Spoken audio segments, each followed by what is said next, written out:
Assalamualaikum warahmatullahi wabarakatuh. Perkenalkan, saya Dwi Septiani, SE MM MAK, dosen tetap program studi S1 Akuntansi, Fakultas Ekonomi dan Bisnis Universitas Pamulang. Saya memiliki NIDN 04 09 09 9301 dengan rumpun keilmuan akuntansi. Video ini saya susun sebagai bahan dari pemenuhan kewajiban dalam sertifikasi dosen SMART tahun 2025, khususnya dalam bentuk pernyataan diri dosen dalam unjuk kerja Tridharma Perguruan Tinggi atau disingkat PDD UKT-PT pada aspek pengajaran. Mata kuliah yang saya ampu adalah perpajakan korporasi yang diberikan pada semester 3 dengan bobot 3 SKS. Mata kuliah ini bertujuan untuk membekali mahasiswa agar mampu memahami dan mengaplikasikan peraturan perpajakan badan usaha, menghitung kewajiban perpajakan, serta menyusun pelaporan pajak sesuai Undang-Undang Harmonisasi Peraturan Perpajakan tahun 2021. Mata kuliah ini disampaikan dengan metode DIA, di mana DIA merupakan singkatan dari Delivery, Interaction, and Assessment. Delivery adalah bagaimana proses pembelajaran kepada mahasiswa. Interaction adalah interaksi antara dosen dan mahasiswa, dan assessment adalah penilaian akhir mahasiswa secara terstruktur dan objektif. Penyampaian materi mengacu pada rencana pembelajaran semester atau disingkat RPS dan menggunakan pendekatan problem based learning yang berorientasi pada pembelajaran aktif dan berbasis masalah nyata di dunia perpajakan. Mahasiswa terlebih dahulu mengakses materi dari Learning Management System atau disingkat dengan LMS Universitas Pamulang. Kemudian di kelas dilakukan penguatan konsep dengan studi kasus. Penyampaian didukung oleh slide presentasi interaktif, modul digital dan video pembelajaran, studi kasus PPH Badan dan PPN, serta simulasi pengisian SPT Badan dan faktur pajak. Materi terdiri dari 21 pertemuan dengan cakupan pokok bahasan antara lain sejarah, dasar hukum, jenis dan penerapan pajak korporasi di Indonesia, konsep pajak penghasilan badan usaha, perhitungan dan aspek perpajakan korporasi diantaranya perusahaan yang baru beroperasi, perseroan terbatas atau disingkat dengan PT, perseroan komanditer atau yang disingkat dengan CV, badan usaha milik negara atau yang disingkat dengan BUMN, badan usaha milik daerah atau yang disingkat dengan BUMD, firma, kongsi, perusahaan perseorangan, koperasi, dana pensiun, yayasan, lembaga, organisasi massa, organisasi sosial politik, usaha mikro, kecil, dan menengah yang disingkat dengan UMKM, industri tertentu, perusahaan pelayaran dan penerbangan, perusahaan jasa lain, serta bentuk usaha tetap yang disingkat dengan BUT, dan pembayaran, pelaporan, restitusi, dan kompensasi pajak korporasi. Interaksi dilakukan secara sinkronus dan asinkronus melalui diskusi kelas atau luring untuk membahas kasus perpajakan, forum LMS atau daring untuk tanya jawab dan refleksi pembelajaran, presentasi kelompok studi kasus dengan umpan balik langsung, konsultasi rutin bagi mahasiswa yang memerlukan pendalaman materi. Saya berperan sebagai fasilitator yang memandu, memberikan feedback, dan mendorong mahasiswa berpikir kritis dan solutif dalam menyelesaikan permasalahan pelajar. Komponen penilaian pada mata kuliah ini telah disetujui melalui kontrak perkuliahan yang telah disepakati bersama mahasiswa pada awal perkuliahan dimulai. Adapun komponen penilaiannya adalah sebagai berikut. Pertama, bobot kehadiran sebesar 10% dengan minimum kehadiran 75%. Instrumen tugas seperti tugas individu, tugas kelompok, dan juga kuis dengan bobot sebesar 20%. Kemudian UTS dengan bobot 30% dan UAS dengan bobot 40%, sehingga di total adalah 100%. Referensi yang digunakan dalam mata kuliah ini meliputi buku karangan Waluyo, buku karangan Mardiasmo, undang-undang perpajakan yang berlaku, artikel ilmiah dari Sinta dan Google Scholar, serta modul ajar dari tim teaching akuntansi Unpad.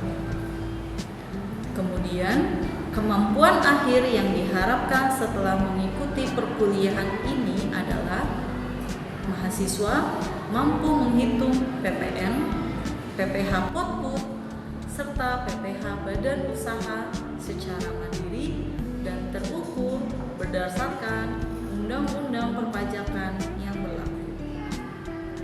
Selanjutnya akan saya tampilkan proses pembelajaran tatap muka di kelas. Berikut videonya. Baik, saya mulai kelas ini. Bismillahirrahmanirrahim. Assalamualaikum warahmatullahi wabarakatuh. Waalaikumsalam warahmatullahi wabarakatuh. Selamat pagi semuanya.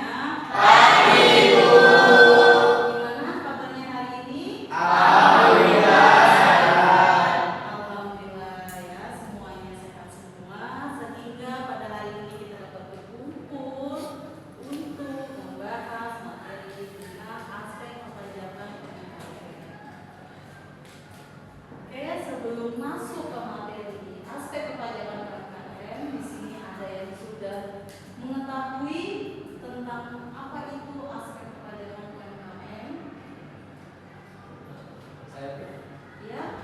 jadi saya sempat baca-baca berita gitu ya. Nah, tapi beberapa berita mungkin ada yang update atau mungkin yang belum update. Terus saya agak kebingungan di tarif ini. Ini yang sebenarnya itu 1% kah atau yang 0,5%? Oke, tentang tarif pajak UMKM ya. Apakah yang benar itu yang 1% atau yang 0,5%? Untuk membahas tentang materi aspek perpajakan UMKM pada mata kuliah kita, yaitu perpajakan korporasi. Dalam membahas materi ini ada 4 materi yang akan kita bahas tentang aspek perpajakan UMKM. Yang kedua adalah pengetahuan UMKM, yang ketiga adalah SP2DK untuk UMKM, yang keempat adalah bagaimana UMKM merespon SP2DK.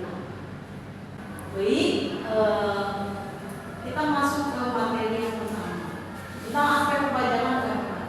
Apa sih kewajiban wajib pajak UMKM itu? Yang pertama adalah melakukan pencatatan atau pembukuan, yang kedua adalah menghitung pajak, yang ketiga adalah menyetor pajak, dan yang keempat adalah melaporkan SPT atau surat pemberitahuan tabungan. Kriteria UMKM berdasarkan Undang-Undang Nomor 20 Tahun 2008, di sini ada 3 klasifikasi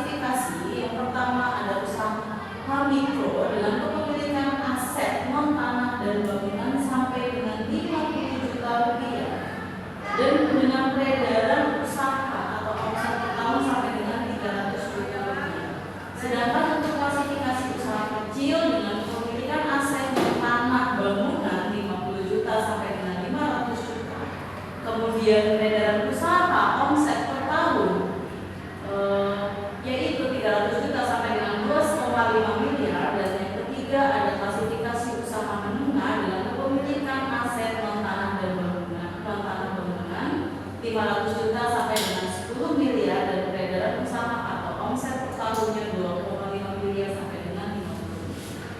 Jika berdasarkan peraturan pemerintah nomor 46 tahun 2013, klasifikasi usaha mikro, kecil dan menengah ini dengan kepemilikan aset sementara bangunannya ini tidak diatur, sedangkan untuk peredaran usaha omset per tahunnya sampai dengan 4,8. Ini adalah kemudahan bagi UMKM, yaitu sesuai dengan Undang-Undang Nomor 20 Tahun 2008 Pasal 3. Usaha mikro, kecil dan menengah bertujuan menumbuhkan dan mengembangkan usahanya dalam rangka membangun perekonomian nasional berdasarkan demokrasi ekonomi yang berkeadilan.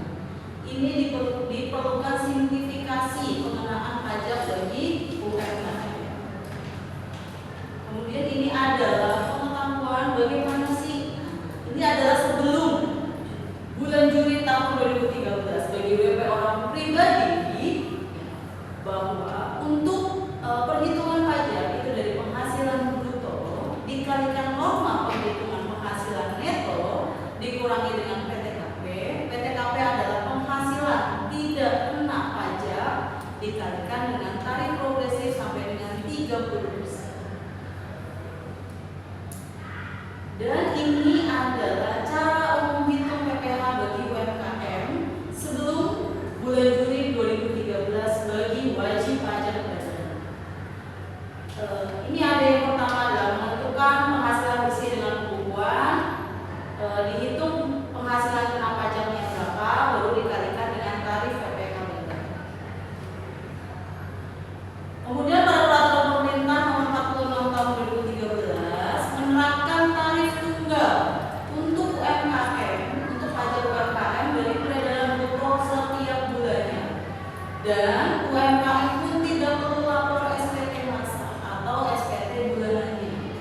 Serta penghitungannya sederhana, tidak perlu pembukuan, cukup melakukan pencatatan dan pembayarannya juga lebih mudah. Tujuan kebijakan pajak penghasilan atas wajib pajak yang memiliki peredaran bruto, di sini ada 3 peraturan. Ada pertama PP dari Peraturan Pemerintah Nomor 46 Tahun 2013. Yang pertama adalah kemudahan dan penyederhanaan aturan perpajakan.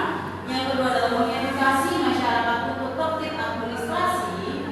Yang ketiga adalah mengedukasi masyarakat untuk transparansi. Yang keempat adalah memberikan kesempatan masyarakat untuk berkontribusi dalam penyelenggaraan negara. Tujuan dari Peraturan Pemerintah Nomor 46 ini tahun 2013 yang pertama adalah kemudahan bagi masyarakat dalam melaksanakan kewajiban perpajakan. Yang kedua adalah meningkatnya pengetahuan tentang manfaat perpajakan bagi masyarakat. Yang ketiga adalah terciptanya kondisi kontrol sosial dalam memenuhi kewajiban perpajakan. Nah, hasil yang diharapkan itu yang pertama adalah perluasan partisipasi dalam pembayaran pajak. Kedua adalah kepatuhan sukarela meningkat dan meningkatkan penerimaan PPh dari wajib pajak yang memiliki peredaran bruto tertentu, serta penerimaan pajak meningkat sehingga kesempatan untuk mensejahterakan masyarakat juga meningkat. Namun, terdapat perubahan tarif pada Peraturan Pemerintah Nomor 23 Tahun 2018 dan ini mulai berlaku bulan 1 Juli 2018 yang tadinya tarif pajak UMKM itu 1% turun menjadi 0,5%. Pokok perubahan ini diatur pada Peraturan Pemerintah Nomor 46 Peraturan Pemerintah keempat 23. Batasan waktu pemanfaatan tarif untuk wajib pajak orang pribadi itu 7 tahun sejak 2018 atau sejak terdaftar setelah tahun 2018. Untuk wajib pajak badan berbentuk CV atau penganditer atau firma atau korporasi 4 tahun sejak 2018. Sedangkan berbentuk perusahaan terbatas atau PT 3 tahun sejak 2018. Ibu izin tanya. Iya, silakan. Tarif 0,5% itu dari omset bruto bulanannya yang maksimal itu berapa ya? Untuk tarif terbaru pajak UMKM 0,5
hasilnya adalah 1,2 miliar per tahun. Oleh karena penghasilan tahunan di atas 500 juta, maka jumlah tersebut sudah memenuhi syarat sebagai penghasilan kena pajak. Dan UMKM akan dikenakan tarif PPh final UMKM sebesar 0,5% dengan rincian 5 bulan pertama bebas pajak karena ketentuan batas peredaran brutonya 500 juta.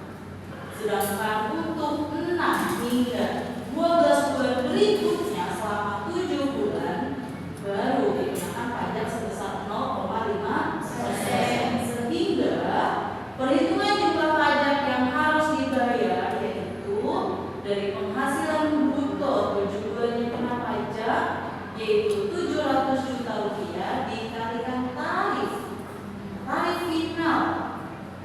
final UMKM yaitu 0,5%, sehingga PPh final UMKM-nya 3,5 juta rupiah. Bu, bisa bertanya Bu? Ya. Apa sih keuntungan dari tarif PPh final UMKM itu? Untuk keuntungan dari tarif PPh final UMKM yang pertama adalah dapat mengurangi beban pajak para pemilik usaha UMKM. Yang kedua, pelaku usaha membayar pajak lebih mudah dan sederhana. Dan yang ketiga, tarif pajak rendah mampu mengajak lebih banyak orang untuk terjun dalam bidang bisnis dan usaha. Kemudian yang keempat, pelaku UMKM menjadi lebih patuh bayar pajak karena sudah dikenai tarif PPh istimewa. Yang kelima, tarif rendah juga dapat mendorong meningkatnya kepatuhan membayar pajak. Yang keenam, memberi tenggat waktu bagi para pelaku untuk mempersiapkan diri sebelum menjadi wajib pajak. Dan yang ketujuh, penurunan tarif PPh final UMKM mengharuskan mereka menggusur bumi. Ini adalah keuntungan-keuntungan yang tadi ditanyakan, apa keuntungan dari tarif PPh final UMKM. Nah, selanjutnya untuk membayarkan pajak bagi UMKM dengan e-billing, dengan menggunakan kode billing yang dibuat secara mandiri di djponline.pajak.go.id dengan kode akun dan setor 411128420 disetor ke bank atau kantor pos terdekat atau melalui e-banking atau ATM dengan paling lambat pembayaran tanggal 15 bulan berikutnya. Kemudian lapornya di sini ada saya masukkan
Sedangkan SPT 1771 untuk SPT tahunan pajak penghasilan wajib pajak.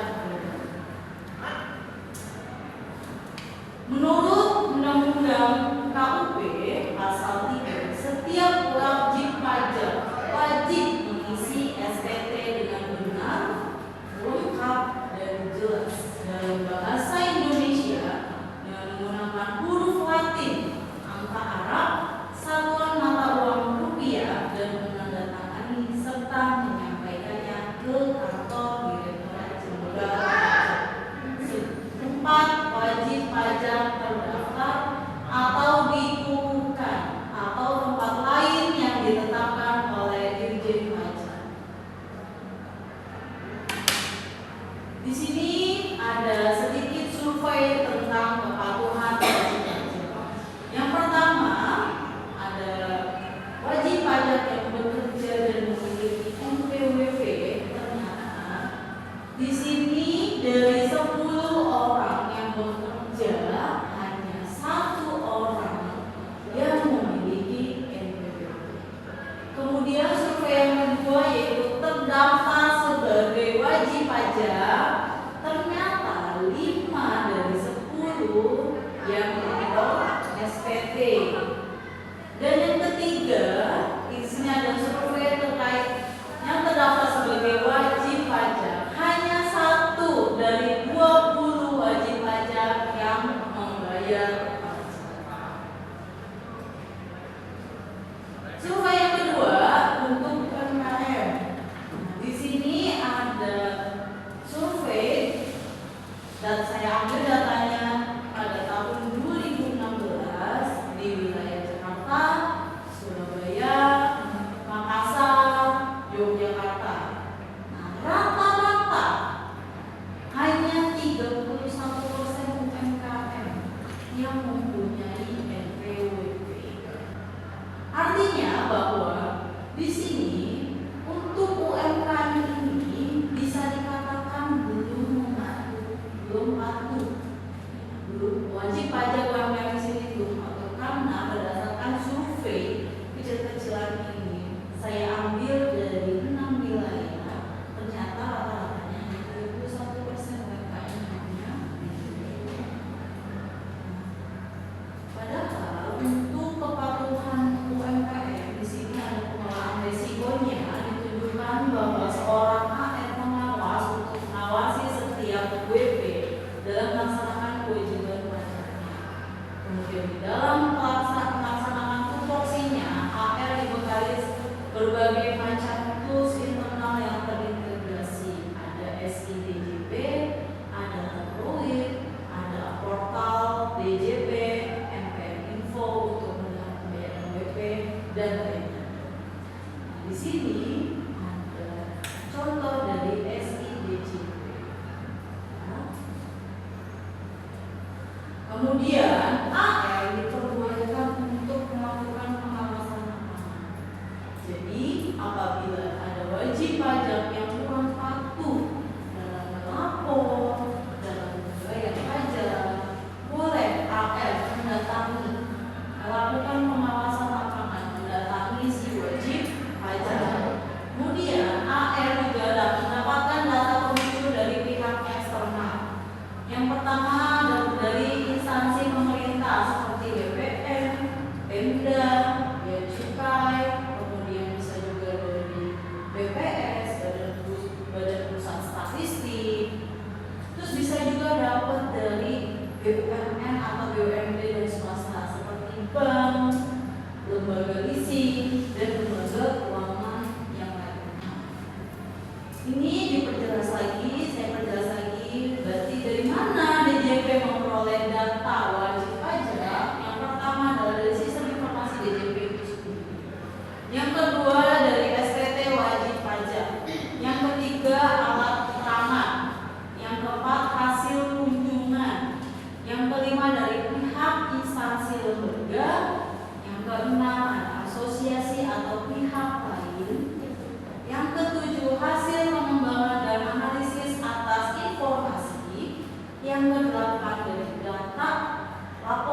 Yang ke-9, internet dan media sosial. Dan yang ke-10, data atau informasi. Kesimpulan untuk pertemuan hari ini bahwa yang pertama, sebagai wajib pajak yang baik, sudah seharusnya kita melakukan proses hitung, setor, dan lapor secara mandiri dengan jujur dan sesuai dengan peraturan yang berlaku. Tapi jika ada kelalaian atau terjadi kelalaian, janganlah panik. Janganlah panik apabila juga wajib pajak menerima SP2DK. Jika menerima SP2DK, surat ini hanya meminta penjelasan atas data dan atau keterangan kepada wajib pajak terhadap dugaan belum terpenuhinya kewajiban pajak, dan bisa dilakukan pembetulan sesuai dengan undang-undang perpajakan. Jadi, sebagai wajib pajak, mari mulai taat pajak dari sekarang dan terus melakukan hitung, setor, dan lapor secara mandiri sesuai dengan sistem perpajakan kita, self assessment.